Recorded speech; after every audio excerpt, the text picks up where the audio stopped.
आपके सामने 2-3 इंसिडेंट्स हुए जब, जैसे एक बहुत सिंपल एग्जांपल कि आप सड़क पे जा रहे हैं, कोई लड़की है, एक लड़के ने उसको परेशान किया, कुछ गलत बात बोल दी, आपकी कॉन्शियंस कह रही है कि विरोध करना चाहिए।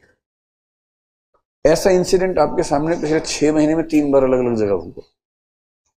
2 जगह आपने विरोध किया, एक जगह आप चुप रह गए। ईमानदारी से देखेंगे अंदर जाके तो उसकी वजह क्या है कि 2 बार आपको रियलाइज हुआ कि मैं इसको ठीक कर सकता हूं।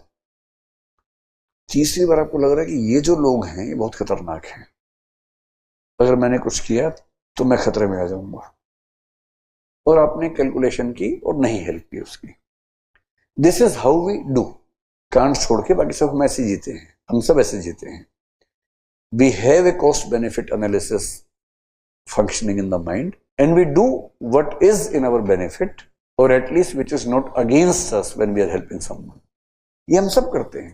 पर कांट कह रहा है कि इस कैलकुलेटर के साथ जीने की इथिकल वैल्यू 0 है। आप कर रहे हैं, ठीक है, that is normal life. It doesn't have a moral value in Kant's ethics. वो कह रहे हैं कि हेल्प करने की भावना अनकंडीशनल और कमांड के फॉर्म में होनी चाहिए। आप सड़क पे जा रहे हैं, आपकी वैल्यू है कि कोई किसी को परेशान करेगा तो मुझे रोकना है। अचानक आपके सामने एक बच्ची है, कोई 10-12 साल की, 13 साल की, उसे 1-2 लड़कों ने परेशान किया, बाइक पे हैं। हो सकता है उनके पास हथियार भी हो सकता है कि वो 1 नहीं 5 बाइक हो साथ साथ। When it is unconditional and categorical imperative, then it won't make any difference how many people are there. Do they have the weapons or not? It doesn't make any impact. You have to do your duty for the sake of your duty. आपको इस बात से फर्क ही नहीं पड़ना चाहिए कि जिसके साथ गलत हुआ आप उसे जानते थे या नहीं जानते थे। यह भी हो सकता है कि जिस लड़की के साथ ये हो रहा हो उससे 2 दिन पहले आपको झगड़ा हुआ बहुत ज्यादा, और झगड़े में आपने ये भी कहा कि जब मर जा कहीं जाके, ऐसे गुस्से में कह दिया, उसने भी आपसे ऐसे बोल दिया। आज ये हो रहा है उसके साथ। अब मेरी हेटेड अपनी जगह है, मेरी मोहब्बत अपनी जगह है, but my this act should not be affected from my emotions.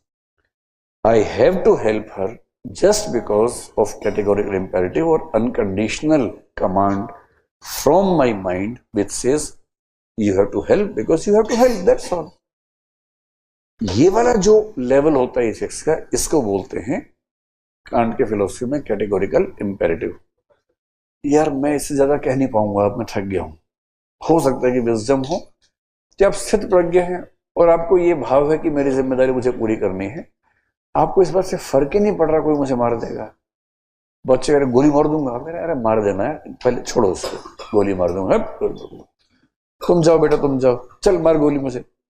जब आप इस लेवल पे आते हैं ना, वो फर्क पड़ना बंद हो गया, गोली मार देगा, मार दे गोली, मारने वाले बोलते हैं गोली मार दूंगा। तो जब आप इस लेवल पे आ जाए, भय लोभ से मुक्त क्या हो जाए, स्थित प्रज्ञ हो जाए, तो आप कह सकते हैं कुछ कुछ ये लेवल स्थित प्रज्ञ जैसा लेवल होता है। और मेरे ख्याल से 1 करोड़ 10 करोड़ में एक आध इंडिविजुअल का आता होगा, अगर आता होगा तो।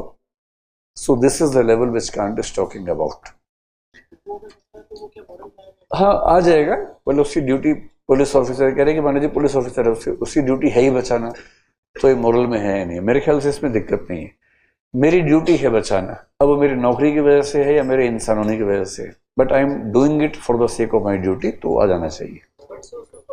सिचुएशंस ऐसी हो सकती हैं, अगर पुलिस ऑफिसर उसको बचा रहा है without considering the possible benefits, just because he is following his duty, तो मेरे ख्याल से आ जाना चाहिए, कोई दिक्कत इसमें नहीं है।